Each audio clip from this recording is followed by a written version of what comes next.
Welcome to No Password Required. I'm your host, Jack Clabby, a cybersecurity attorney at Carlton Fields, PA. And with me, I'm Kaylee Gerald, the Director of Community Programs and Events at the Cognitive Security Institute, and different last name, but still the same Bob Ross of InfoSec. Well, Kaylee and I just finished a great conversation with Aleksandr Yampolskiy. Kaylee, what stood out to you the most? I really appreciated the point that he brought up comparing resiliency to robustness, because a lot of companies shoot for being robust, but they don't take the care to develop the resiliency piece as well. Yeah. And I think, I can't think of another guest we've had who was a CISO and then became a CEO.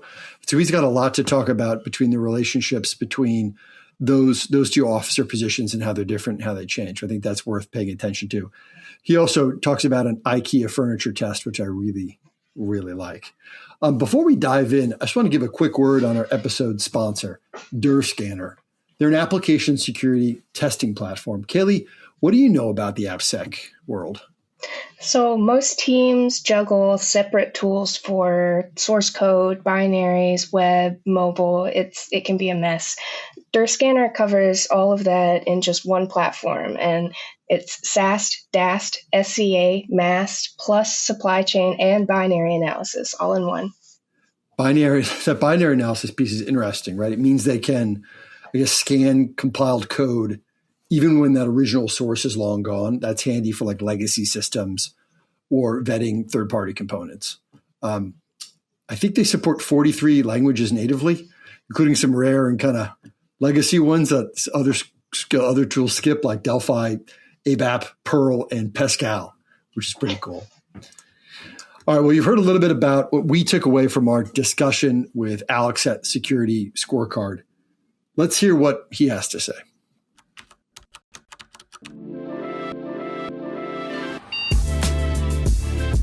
This is No Password Required, a Cyber Florida podcast presented by ThreatLocker.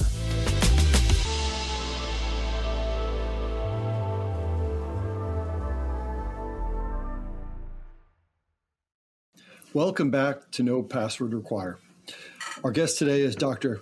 Aleksandr Yampolskiy. Alex, it's very good to have you on No Password Required. Welcome. It's a pleasure to be with you. So, Alex, most founders in cybersecurity have a pretty conventional origin story, but yours apparently starts as a 14-year-old immigrant kid in a video game called Prince of Persia. Can you tell us the story of how you got from there to becoming the CEO you are today? I was lucky enough to discover that I love cybersecurity since I was a kid. My friend brought me a floppy disk at the time with a video game, Prince of Persia, and I inserted it into my Commodore 64, and it was infected with a virus. And I got so curious, what are viruses? How do they work? So I wanted to get back at my friend. So I started learning about how to make computers misbehave. How do viruses work? How does cybersecurity work? And I really got, fascinated with it. So I immigrated to US in 1995. And I knew what I wanted to do for a living. I was passionate about cybersecurity. And basically, back in school, my teacher told me, Yampolskiy, you need to stop figuring out how to, make computers misbehave. Otherwise, you're never going to amount to anything in life. I really wanted to, I always was very curious, because regular people, they always assume the systems are well behaved. You have a system where you type in your name, but a hacker or cybersecurity practitioner is going to type something like apostrophe or 1 equal to 1 and see how the system reacts. And so I ended up going to NYU for my undergrad, and then I continued my education. I got a PhD in cryptography at Yale. Again, I wanted to do cyber, so I really started writing papers, inventing schemes for homomorphic encryption. A lot of the schemes have been actually used in building blockchain algorithms down the road.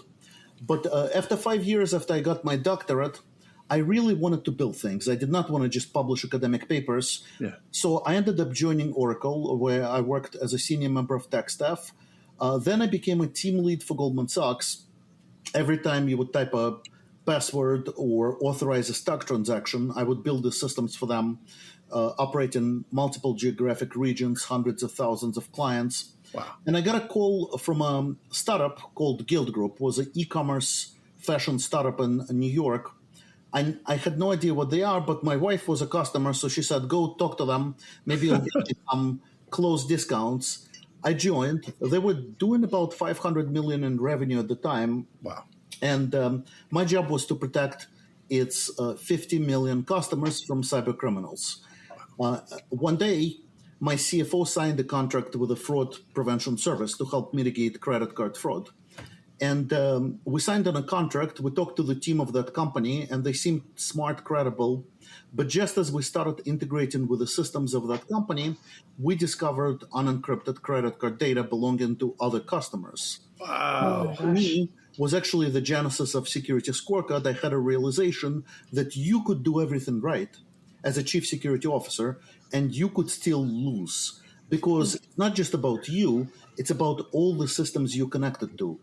You send your documents to a law firm, to an auditor, you upload your files to a source code repository, they get hacked, and the hackers break into the third party to steal your data, and that really became a genesis for SecurityScorecard, which I started with a former colleague of mine at Gilt Groupe in 2014. So that's really kind of like a very fast-paced story, but I was fortunate enough to know what I loved since I was a kid. Right. So let's dig into SecurityScorecard a little bit. Can you tell us about what it does, and what kind of companies you typically find yourself working with? So the idea for SecurityScorecard was, how do you measure and quantify cyber risk? If you're trying to measure credit score, you have companies like S&P or Moody's, but for cybersecurity, companies operate completely in the dark. You go ask a big bank, how do they vet security of other companies they do business with? They're going to tell you, well, Jack, I just send them a pen and paper questionnaire, right, and then ask you questions like, hey, do you have multi-factor authentication? It's a checklist. Yeah. And then I put a rubber stamp of approval, and we're in business. So the idea with SecurityScorecard was, how do I pick up data points that allow me to make objective decisions about security of any company in the world? And so we built a massive data collection infrastructure that allows you to give scores for any company in the world. And we don't just tell you the scores, we also tell you how to improve security. Any company for free can actually get access to our platform, and we tell it how to become more resilient.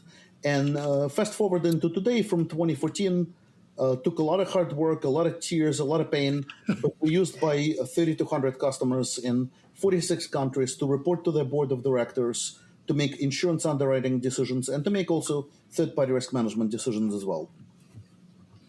So what did it look like at the beginning, Alex? And then was there a tipping point when you knew, okay, this is going to work? Well, in the beginning, when we just started the company in 2014, we raised $2 million. We realized that we don't have a desk to sit on. So me and my business partner, we drove to IKEA in Brooklyn, and we started assembling the desk, and we did not break up while we were assembling the desk. And I think most marriages and most partnerships do break up when you assemble IKEA furniture. That's right. That's right. Look, I think if you reflect on the journey, when we started building the product in the first few years, 2014, yes, 2015, 2016, we were just evangelizing the market. When you would go to many people and say, hey, let me give you a better way of measuring, quantifying security, there was a lot of disbelief. People said, how is it possible? It's not accurate. It's not going to work. So you had to find those early visionaries who would take a chance on you as an entrepreneur. They knew that your product is early on, but they wanted to take a chance on you because they wanted to figure out a better way than what was happening in the industry. And then I think we got some of those early visionaries, adapters. When the company started, you always want to, it's your job as a founder to find those early believers yourself. And then I think after that, the next part was, how do we evolve from, okay, people now believe that it exists, to how do you teach people how to use it. Like, what are the business use cases? How do you operationalize it? But I would say at each stage of the journey, you always have to reinvent yourself. Just like Madonna keeps reinventing herself with different songs. Yes. There's no, like, look, there's no such thing where you have a tipping point and then all of a sudden it just jumps out, right? Like, there were always ebbs and flows where you figure out a trick, it gets to the next stage, and then all of a sudden you kind of like face setbacks. And what's interesting is that if you look at the lows, right, if you look at the bottom lows, they always led to the highs, right? Like, it's very easy to despair, but I think always those setbacks led to the high. I think in terms of critical points, I think getting some critical mass definitely helps with the word of mouth, because when you go to a bank and say, hey, those 3 other banks are using me, people trust that you can deliver it. I think expanding into Europe, we decided to do it very early. We knew that the company has to be international, and it was a smart decision because Europe needed the solution as well.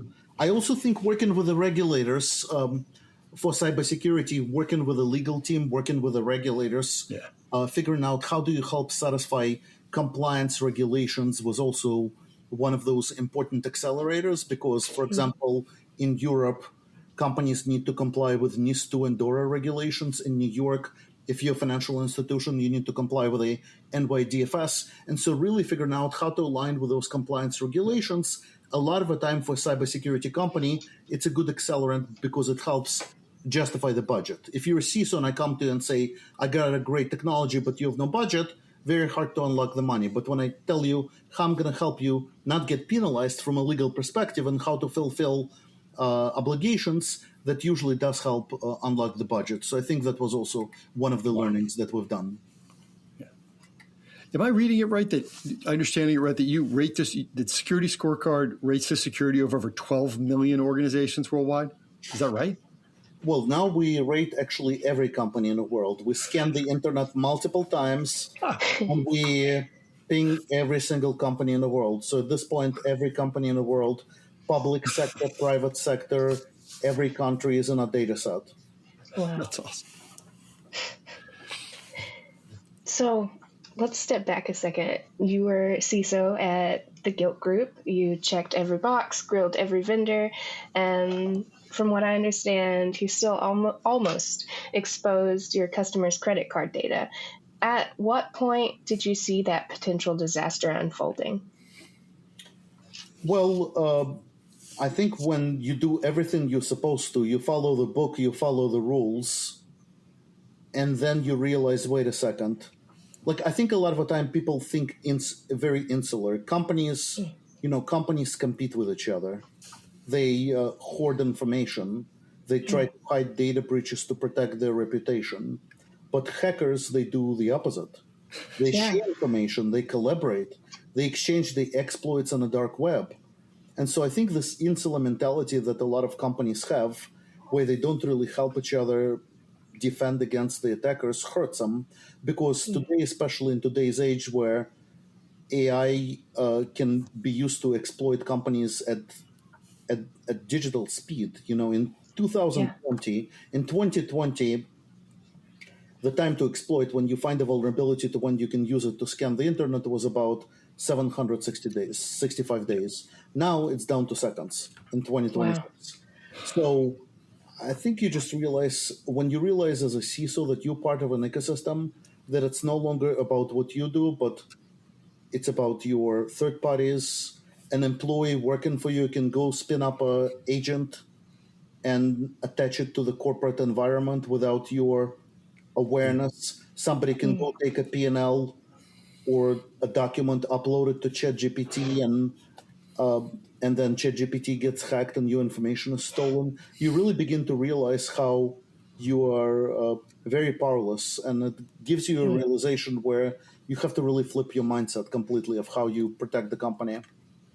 Yeah. What does the 24 hours after discovering something like that look like?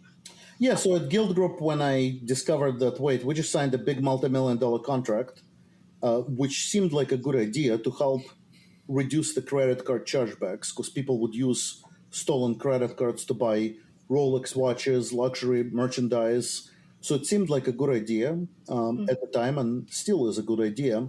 Now we signed the contract. Now we have to upload all the customer data to their system, and as we're uploading the data to their system, we discover all the credit cards. Well, the first thought was I'm going to get fired, and then I'm going to have to go home to my wife, and I'm probably going to sleep on a couch that night because she's going to be unhappy about why I got fired. Yeah. So look, the first thought is fear, right? Like the first thought is fear, where you're afraid of failing, right? Like it's I think anxiety, fear. And then I think after a couple of hours subside, you get into like, okay, what do I do now? So we immediately disabled the system that we were uploading the information. We push the big red button. We worked with that company to figure out how they're going to fortify the system. Yeah. And then we had to evolve our third-party risk management process to make it more robust. But at the time, at Gilt Groupe, we did not have a data visibility layer. There was no way for us to validate that what people are telling us is true. And it was a very static point-in-time assessment. It was not continuous. So I could have signed the contract. They would have fixed the issue. And then a month later, a sleep-deprived IT administrator misconfigures the system, and I get hacked. So I think initially it was fear and despondency. Then we had to shut down the contract, figure out how do we plan for it for the future. I think it was actually quite a good fire drill. A big advice that I give to boards and CEOs of companies is you have to practice, right? Like if your company gets hacked, do you have a contact of your lawyer, of your forensic expert on speed dial?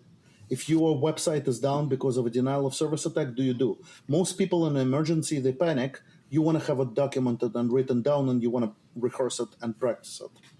But that was really the inspiration that we needed to have a data-driven approach to make safer, smarter decisions, which became SecurityScorecard years and years later. At the time, I did not have the data-driven KPI and continuous monitoring that I wished I had at the time. Yeah. Because with SecurityScorecard, it's not just a business idea; it's a market idea. Right? You're creating an entire category. What does it take to do that? To make a market believe a problem exists and that they can feel the pain of it? Like you're starting a category of business here. Yeah. So I think one very important lesson is that the job to be done does not change. Right? Like a job to be done does not change. So, as an example, people used to walk when they had to travel. Then they had horses and horseback carriages. So the job to be done is still the same transportation. Then you had cars, right? So I was actually just in a car museum this weekend with my wife, and there were all these ancient cars. And I saw a car from 1899, a beautiful car, and there was a clipping from a newspaper by that car where they were advertising in the newspaper how cars are better than horses. So they were competing with the boogie whip manufacturers. Yeah. But they had to convince people that it's a better way. And at the time, people thought, you know what? It's dangerous. It's unhealthy for environment. Why would I do it? So the job to be done was still the same. And then later you have airplanes and other type of things. Yeah. So the job to be done is still the same. But what you have to do is you have to deliver better value and convince the people that your method of doing it is going to really alleviate the pain. And whether the company becomes a failed bankrupt company or a multi-billion-dollar company, it's directly proportionate to how you alleviate the pain. As an example, right, like in law industry, 5-6 years ago, AI was not strong enough. Nowadays, all of a sudden, you have all kinds of AI tools where it's not eliminating the law industry. On the contrary, but now you may not need to spend as much time doing research and doing the drafts because it could do it for you. So it's just the job to be done is still the same, but it's transforming, and maybe it's doing it at the expense of like, okay, we're going to eliminate some associate overhead, right? So the same in cybersecurity, the job to be done was always the same. It was like, how do you trust a third party? When we started, it was pen and paper questionnaires. that was a very deadly competition because a pen and paper questionnaire is free. It doesn't cost any money. So we had to convince the market that this new way is going to be safer and better. And, and it's just a never ending work to convince people, to listen to them, to get them to your side. We're still continuing it to this day. Yeah. We're curious here at the podcast about the sort of evolution of a cybersecurity professional's career, right? And so you were a CISO, right? And then you became a founding CEO, and now you're a large company CEO, right? So you've been through that kind of journey. How would your team at Gilt Groupe describe the CISO version of you? And then how would your team now at SecurityScorecard describe the CEO version of you? Are they different guys? I think those are very different guys. I think that all of us are very zoomed in and focus on a local kind of a maximum instead of a global maximum. I remember I was listening to Satya Nadella speak at a Sequoia Capital offsite a few years ago, and he said, and they asked him, "What's the biggest insight that you learned when you became a CEO of Microsoft?" And he said, "I did not realize how you zoom out." So, for example, if you're a CISO, your main job is to protect the company. So you're really fixated on how do I avoid being breached? How do I protect my customer data? When you're a CEO of a company, you're focused on revenue, shareholder value, creating a good culture. And so, my advice, honestly, is you have to zoom in and zoom out. If you're working for an investment bank, no matter what your job is, technology person, lawyer, security person, how does the bank make money, right? They make money through advisory fees, through loans, through that type of stuff. So zoom out and really understand who are your customers and who are your customers' customers. That's going to make you more powerful. I think the CISOs who end up joining the boardrooms, the CISOs who end up transforming their career into CIO, CEO, board member, those are the people who enable the business. They figure out how do you use security as a catalyst to unlock differentiation for the business, better business productivity. And then the CISOs who do not get promoted are the ones who are too fixated on their part of the world, but they're not looking at the entire company and the business environment. Wait, do you think the CISO version of you or the CEO version of you people would rather have a beer with?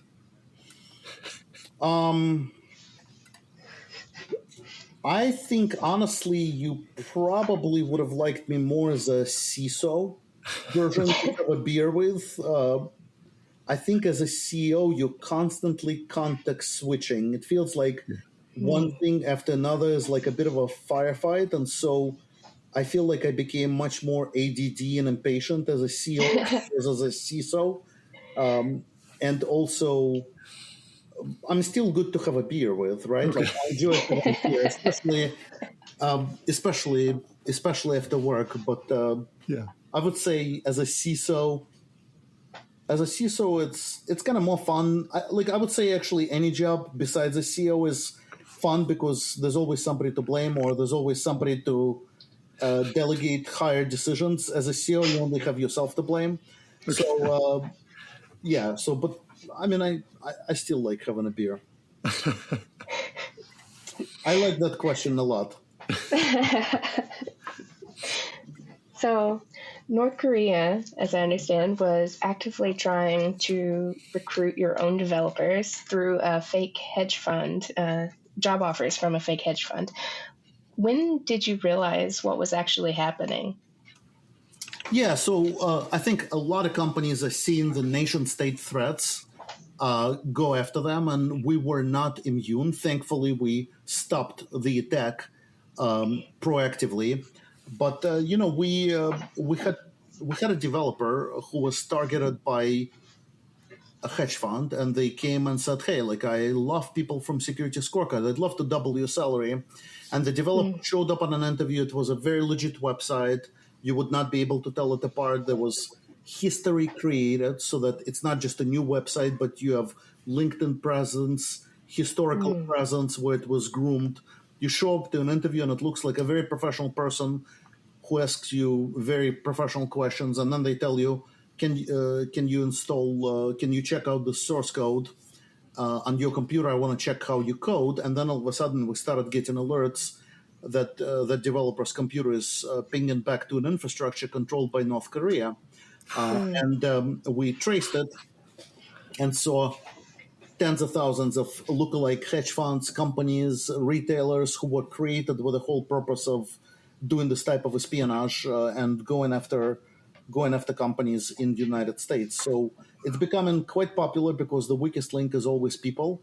And so thankfully, we anticipated. We wanted to be we were proactive. We built our internal security posture with resiliency in mind, but I think it was just a good reminder that the world is not becoming safer; it's becoming more and more muddied.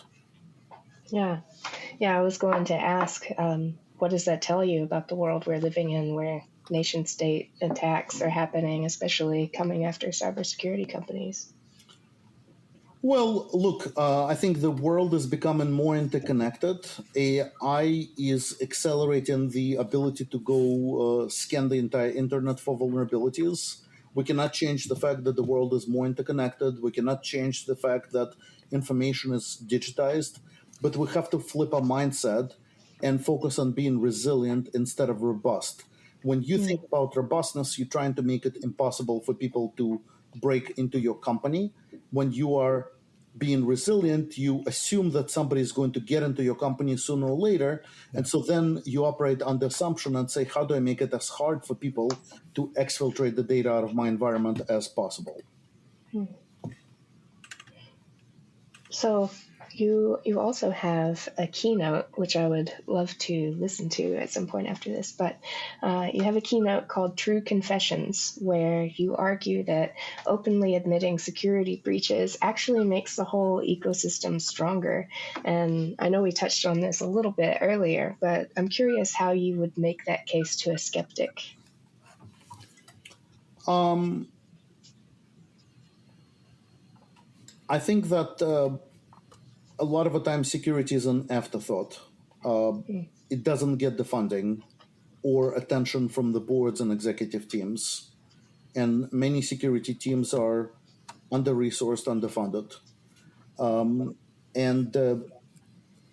And I do think that when you have a data breach, it makes a lot of companies wake up and say, hey, can it happen to me?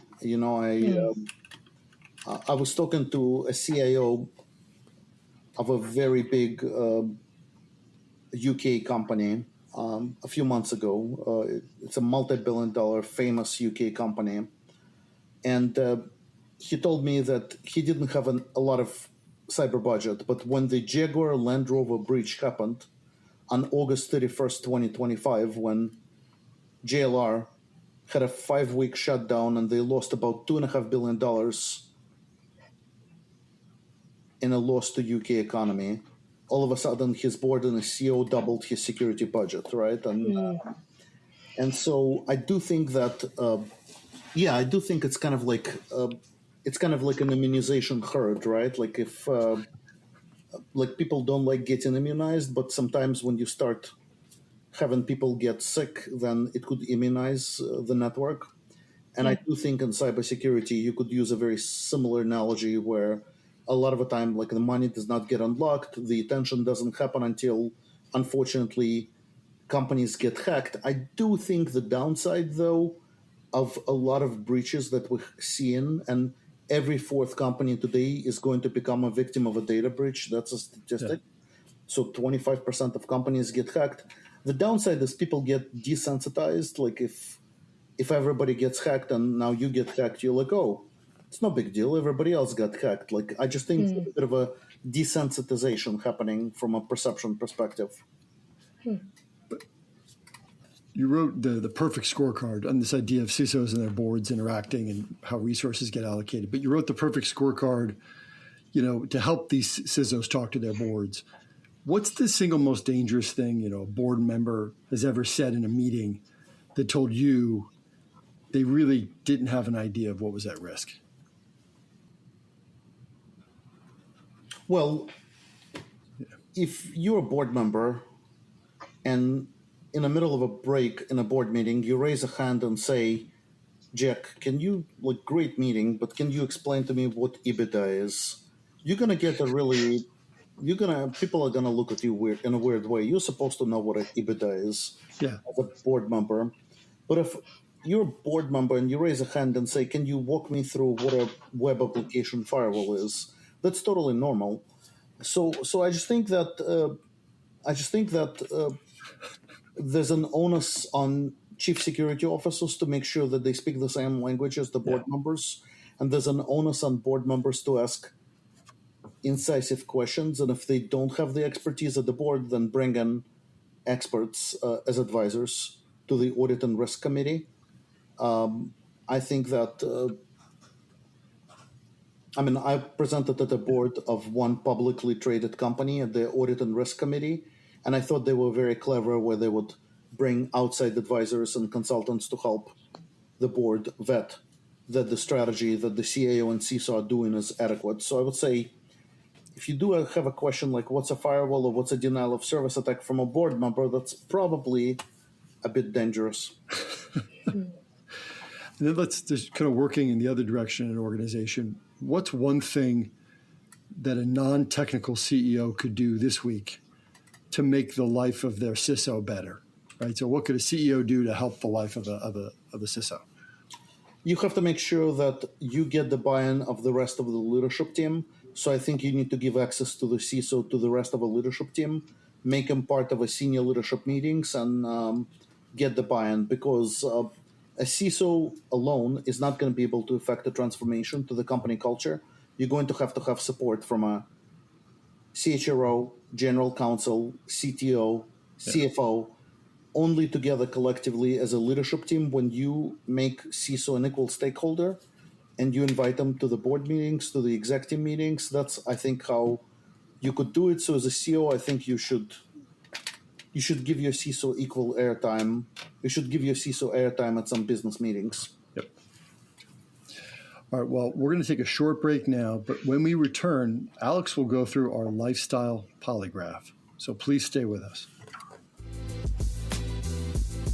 You're listening to the No Password Required podcast. We cover cybersecurity and a lot of other stuff.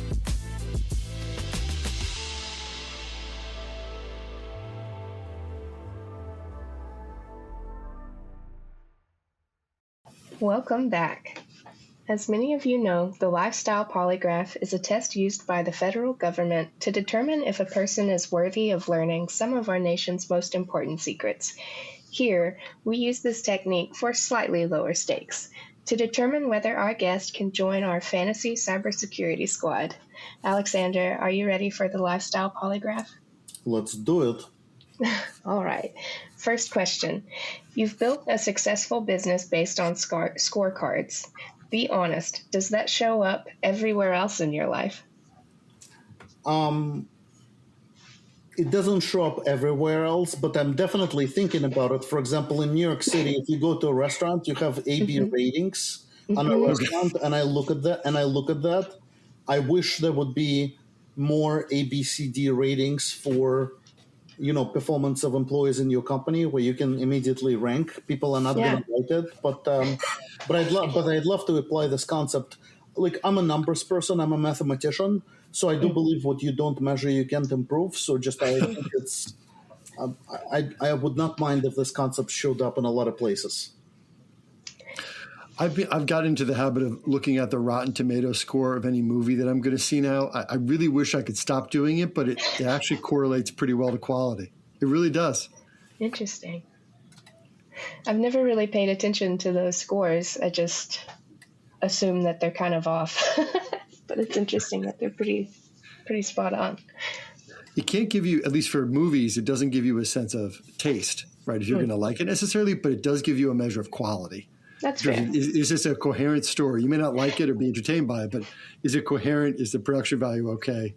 Did a group, and I love the ones too where there's a difference between what the professional film critics say and then what the audience scores say. If it's one way or the other, a big delta there is one that means that's a movie you should probably see because it will get you talking. I like that. All right. Question number 2. You are an angel investor in several startups. What's more painful, a brilliant idea with a bad pitch or a bad idea with a brilliant pitch? Definitely a bad idea with a brilliant pitch is really painful.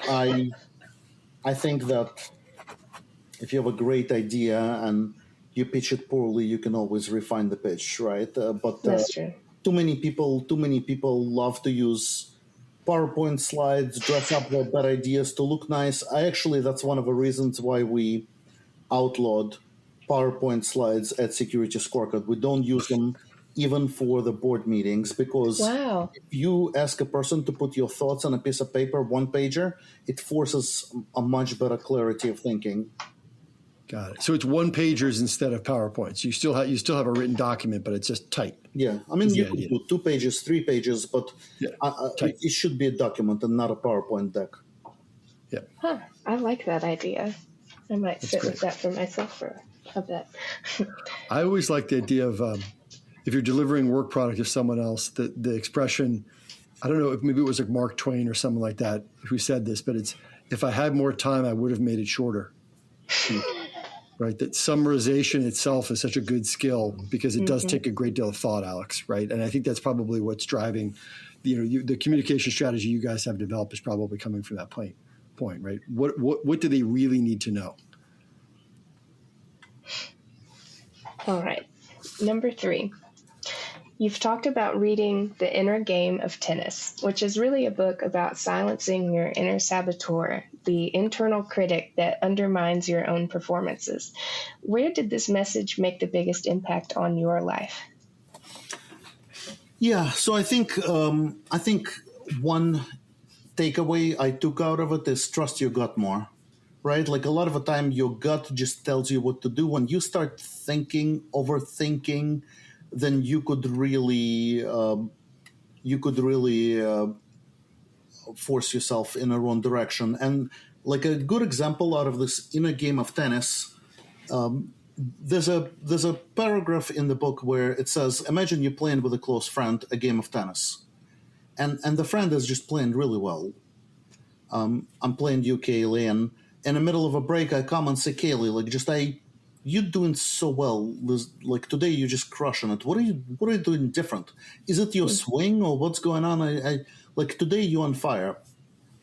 Actually, that type of a question in the middle of a break can completely throw you off because all of a sudden I forced you to start thinking and articulating what are you doing different to play well, and I get you out of a zone, I get you out of a groove. So like it's actually like an interesting lesson where by forcing people to articulate the trick to their performance, a lot of the time actually that deteriorates a performance. And so a lot of the time you can apply it to yourself. Like you intuitively, a lot of the time, 80% of the time, you know what you want to do.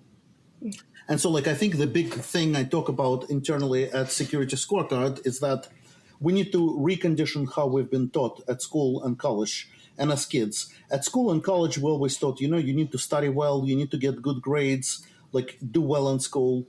It's actually incredibly detrimental, right? Like in a company, because what happens with a lot of people is they're afraid to take bets. They're afraid to try things because they feel like it's kind of like, you try a few things, A, and then you get an F and all of a sudden it's a blemish on you.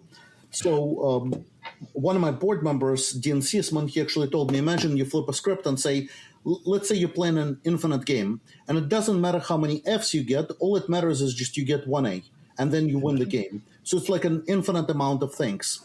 And so then how would you do it differently? Would you answer the questions as fast as possible if you were taking the test, or would you, because if it doesn't matter how you answer, all you need to get is just one A out of a million questions, you can just guess very quickly and you get one A and you win.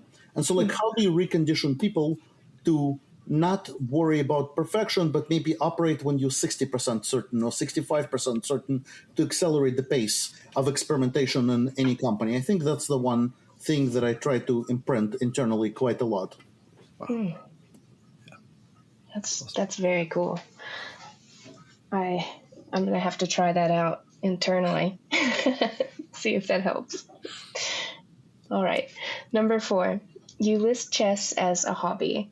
Which game has impacted your life more, chess or Prince of Persia? Definitely chess, right? Like definitely chess. For once, I met my wife because of chess, kind of. I logged into Facebook, and she had a profile picture with a chessboard, and I wrote to her, and I thought, beautiful girl, she plays chess.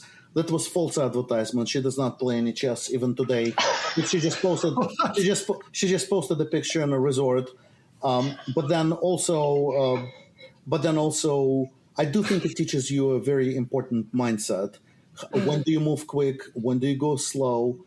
How do you deviate? Like, how do you change between tactics and strategy? I've really applied it in business quite a lot. Do you still play, Alex? Do you find time to play now? I still play every week. Yeah. And I'm pretty good. I'm on a 99th percentile. Oh, that's fabulous. When you play, Alex, do you play full games these days, or do you do like solving problems, like set up problems that you're solving? I mostly play full games on the internet these days. Nice. That's a great thing. Cool. All right. Last question for you. You scaled Blog Talk Radio into one of the largest podcast platforms in the world. Now that you've experienced no password required firsthand, what advice would you give us?